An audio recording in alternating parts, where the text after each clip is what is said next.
Warning! Kinda Murdery contains adult themes, explicit language, and descriptions of violence. It is not suitable for anyone, and we recommend you stop listening now.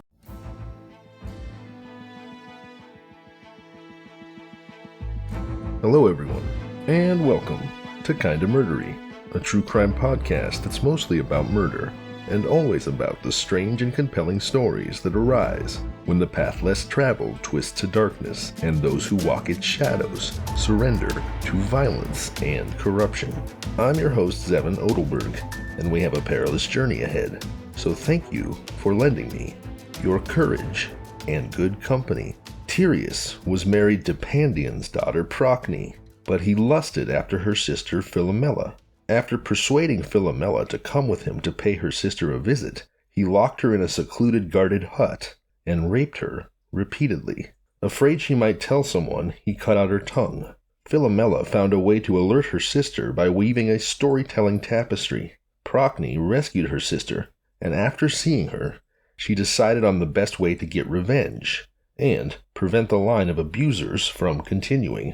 She killed her son Idas and served him to her husband at a special feast just for him. After the main course, Tyreus asked that Idas join them. Procne told her husband that the boy was there already, inside his stomach, and she showed him the severed head as proof. There's more than one tragic Greek myth about a furious woman feeding the object of her fury his own children. Well, today, I'll turn that trope on its head and bring you a story about a furious woman feeding the object of fury to his own children. Two works were of particular value when putting together today's episode. The first is an article by Katie Serena from allthat'sinteresting.com, published on January 2nd, 2022. And the next was an academic treatise written by Penny Croft entitled Monstrous, Wickedness, and the Judgment of Night. I didn't name Katie Serena's article because its title gives away more than I'm ready to just yet. But as always, my sources are in the show notes and you can check them out for yourself. As the Greek myth I selected may have foretold, I must warn you that today's story is exceptionally dark, even by Kinda Murdery standards. So, gird your loins, or at least be ready to hit the eject button at a moment's notice. But if you're ready to proceed, then I suggest that you put your personal items underneath the seat in front of you, stow your carry-on in the overhead compartment, let go of the worries of the day, but be sure your seatbelt is fastened. There's turbulence expected ahead. Kinda Murdery, Monstrous Wickedness, the Katherine Knight story, starts now.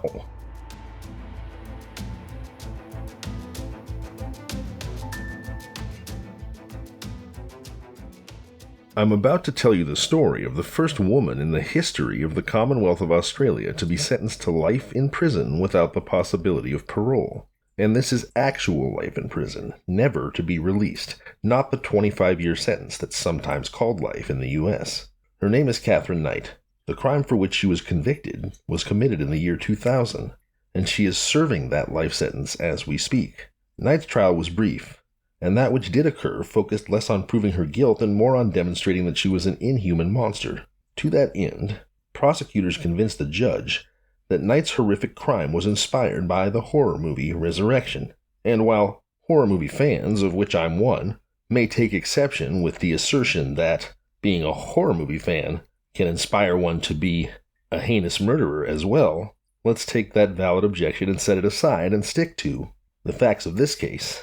I'll start by sharing with you the blurb for the horror film Resurrection, which reads, "Warning, most mind-blowingly shocking film you will see this year. The movie is rated R. It was directed by the director of Highlander and stars Christopher Lambert as Detective John Prudhomme. The Slayer in this movie kills 33-year-old males with the names of apostles each Friday, carving verses of the Bible into their flesh. Each time he removes a body part with almost surgical precision in order to create a body of the dismembered parts for the resurrection of Christ." Holy moly, this is blasphemous for the Christmas season, but we're already here.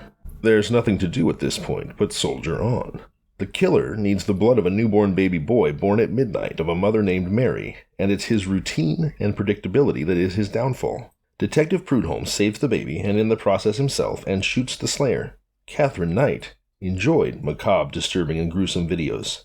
For Justice O'Keefe, the judge at her trial, Simply watching horror films was an indicator of Knight's disturbed nature.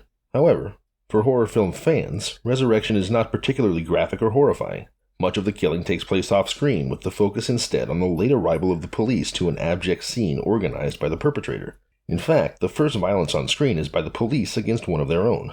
So what bearing, if any, does this movie have on Katherine Knight's crime? Well, let's start somewhere closer to the beginning of the story. Slaughterhouse worker Katherine Knight became the first woman in Australia to receive a life sentence without possibility of parole after she decapitated and cooked John Charles Thomas Price. Most lover quarrels end with an apology, but for Katherine Knight, murder and mutilation were the grand finale. Not only did this Australian professional butcher of both cows and humans stab her lover with a butcher knife at least 37 times in February 2000, she then chopped him up, cooked him, and prepared to serve him to his own children. But even before Price's grisly killing, the life of Katherine Mary Knight was marked by violence and sexual abuse that only hinted at the bloodshed to come. Born on October 24, 1955 in Tenterfield, Australia, Katherine Mary Knight was the product of a scandalous affair between her mother, Barbara Ruffin, and her father, Ken Knight. Ruffin was not only already a mother of 4 boys with another man, but she even met Knight through her husband. When their secret rendezvous came to light, it rocked their small conservative town. Following this tumultuous start, Knight's chaotic childhood didn't get much better from there. Her father was a violent alcoholic who raped her mother multiple times a day. Knight herself claims she was sexually assaulted by several family members until the age of 11. Oh, jeez. In school, Knight was known as a bully who terrorized smaller children. Without ever learning how to read or write, she quit school at the age of 15 to work at a clothing factory. A year later, she landed her, quote, dream job, unquote, at a slaughterhouse, cutting out the internal organs of animals. Journalist Peter Lawler wrote in Bloodstain, his true crime book that covered Katherine Knight, that she loved her job so much that she hung her first set of butcher knives over her bed, just in case she ever wanted to use them. And eventually, she did. While working in the butcher shop, Knight met David Kellett, a raging alcoholic much like her father who was prone to fistfights. Used to this kind of violence, Knight surprised her new beau when she joined in one of his drunken scuffles. He soon realized, however, that Knight was capable of doing more than a little damage with her fists. Before long, he found himself being dominated by her. In 1974, she convinced him to marry her. He was heavily intoxicated the entire time, and her mother even warned him about her daughter's temper, saying that Knight had, quote, a screw loose somewhere, unquote. Most of Katherine Knight's relationships were toxic and violent, even before the murder. On their wedding night, Knight and Kellett consummated their marriage 3 times. When he fell asleep, Knight wanted a 4th round and took issue with her new husband's exhaustion, so she started to strangle him. Kellett woke up and managed to fight Knight off, but though she attempted to kill him only 1 day into their marriage, the union lasted for 10 more years. The marriage was, however, far from perfect. Kellett was often unfaithful, and once even left his wife and their 2 daughters in the middle of the night. After discovering one of Kellett's affairs, Knights placed their 2-month-old infant on the local train tracks shortly before the train was due. The train didn't come and the infant was spared. She also threatened several people with a stolen axe. So there, much like a Greek tragic heroine, she was attempting to get revenge upon her cheating husband by threatening their child. Tragic. Katherine Knight was also diagnosed with postnatal depression after witnesses saw her violently pushing and swinging her second child in a stroller down a busy street. She spent a few months in a psychiatric hospital where she told nurses that she intended to kill a mechanic who had fixed Kellett's car because that made it possible for Kellett to leave her. Despite this threat, Kellett took Knight back when she was released from the hospital. But their reunion didn't last long, and Knight went through a period of deep distress after Kellett finally did leave her. In 1986, shortly after her breakup with Kellett, Katherine Knight jumped into a whirlwind romance with David Saunders, a local miner. That's a miner as in someone who works in the mines, not someone who's underage. Within a few months, Saunders moved in with her and her 2 daughters. However, he kept his apartment, and Knight became incredibly jealous and suspicious about what he did when she wasn't around. Like her previous relationships, this one quickly grew toxic and violent. At one point, she slit the throat of Saunders' 2-month-old dingo puppy in front of him just to show him what she was capable of. Still, they stayed together, and even had a daughter a year later. However, Saunders left Knight shortly after the birth because she had attempted to kill him with a pair of scissors. And remember, all of this and the law has not yet once been involved. Knight next met a man named John Chillingworth. They stayed together for 3 years and had a child, Eric, Knight's first son. While no violent incidents have been reported about their relationship, it ended after Chillingworth learned that Knight was having an affair with a man named John Charles Thomas Price. This was the man whose murder would send her to prison for life. The beginning of Katherine Knight and John Price's relationship was without complications. He had 2 older children who lived with him and seemed to like Knight, and he made enough money, like Saunders also as a minor, to keep her comfortable. They moved in together in 1995 and things were going smoothly. However, when she suggested they marry and he declined, Knight turned violent.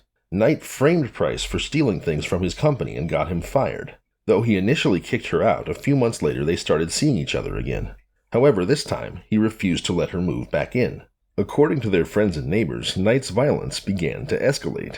In February of 2000, an argument between John Charles Thomas Price and Katherine Knight culminated with her attempting to stab him in the chest. He took out a restraining order against her in an attempt to keep his children safe. Toward the end of the month, Price let on that he was concerned for his safety and told his co-workers that if he ever went missing, it was because Knight had killed him. He was right to be afraid. On February 29, 2000, Price came home from work and followed his usual routine of checking in with the neighbors before going to bed at 11 p.m. Knight came home shortly after, made herself dinner, watched TV, showered, and then went upstairs. She woke Price, the 2 had sex, and he went back to bed. Then, Katherine Knight took a butcher knife from next to her bed, where she always kept them, in case she ever wanted to use them, and she wanted to use them now. Knight stabbed Price 37 times. According to evidence, he woke up during the attack but could not fight her off. He succumbed to his wounds, and Knight dragged his body downstairs, skinned him, and hung his body from a meat hook in the living room. Then, she decapitated him and cut up pieces of his body to cook in a dish with potatoes, pumpkins, beets, zucchini, cabbage, squash, and gravy. She made the dish for herself, though the half-discarded contents later found at the crime scene suggest that she couldn't finish her meal. She then lay down next to the headless, mutilated corpse of Price, took a large number of pills, and passed out.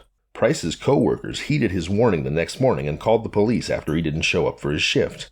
The police arrived to find Katherine Knight's gruesome crime scene and immediately detained the comatose Knight. Once she woke up, she claimed to have no memory of the night before. In the kitchen, police found Price's head boiling in a pot of vegetables on the stove. On the table, they found 2 full plates, each labeled with a name.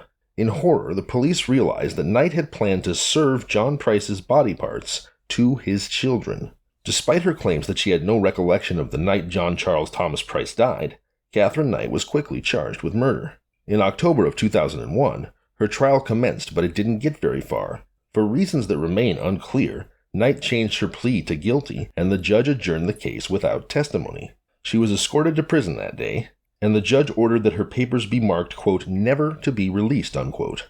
For the first time in history, a woman in Australia was given a life sentence without parole. To this day, Knight nevertheless maintains her innocence and refuses to accept responsibility for her actions. Katherine Knight has appealed her sentence before, and it was denied almost immediately. She is still serving her life sentence at Silverwater Women's Correctional Center in New South Wales. Wow, that is an intense murder story.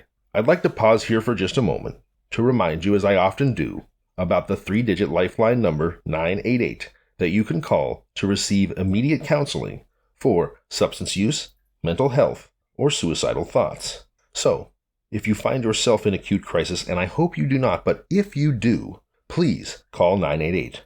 Remember the number. Program it into your phone now. Also, if you're not in acute crisis, but you find yourself going through a tough time and you'd just like to make a connection with someone, please don't hesitate to reach out to me, kindamurdery@gmail.com. I would love to connect with you. I'm here, and I care. And never, ever, ever forget that the world is a better place with you in it. Also, as you know, I want our community to be a place of support and understanding for people with disabilities, physical or otherwise. And really not just people with disabilities, but anyone who feels like their life story, their challenges, are unique and perhaps something that not everyone knows about or has ever even thought of before.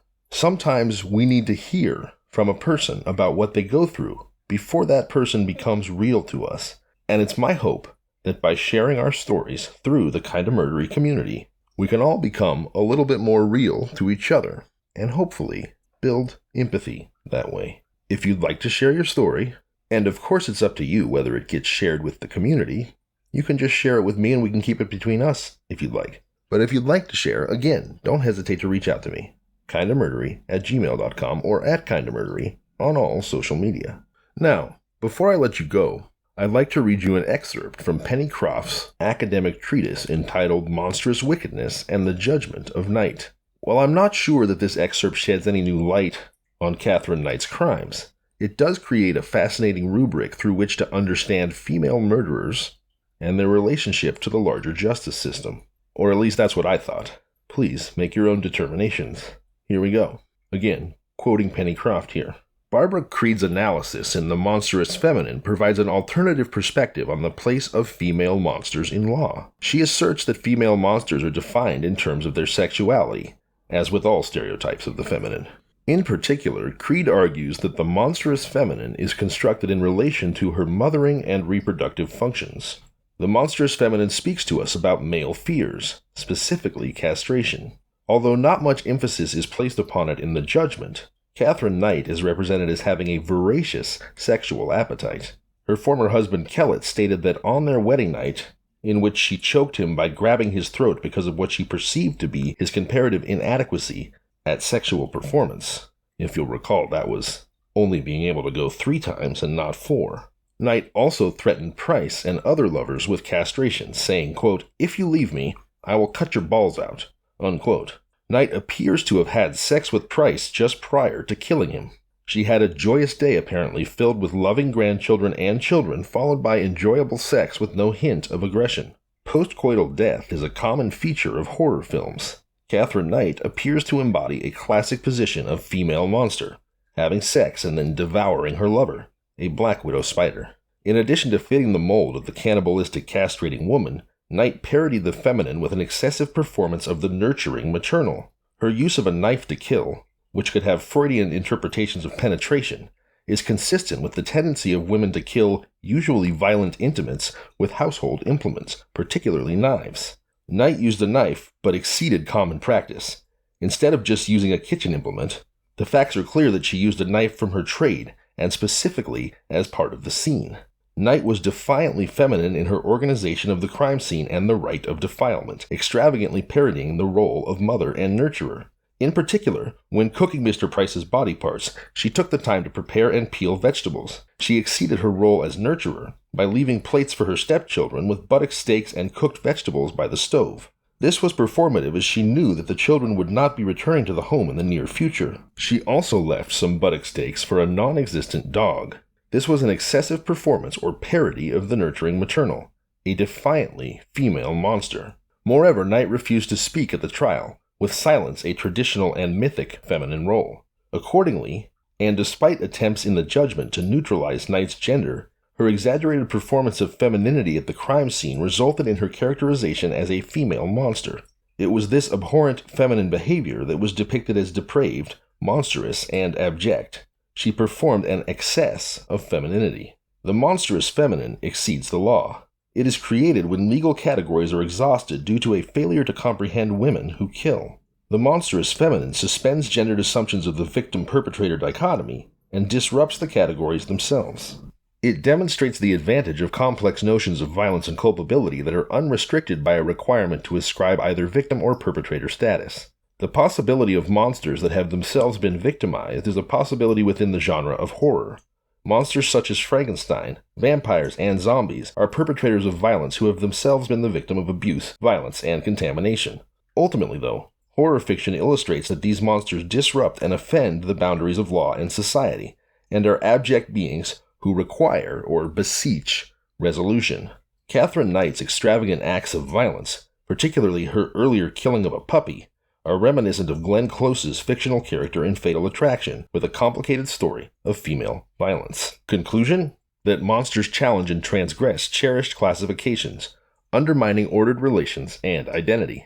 Knight's construction as Monstrous appears to be consistent with the legal system's tendency to organize female offenders as lacking agency. She acted due to her nature rather than through choice.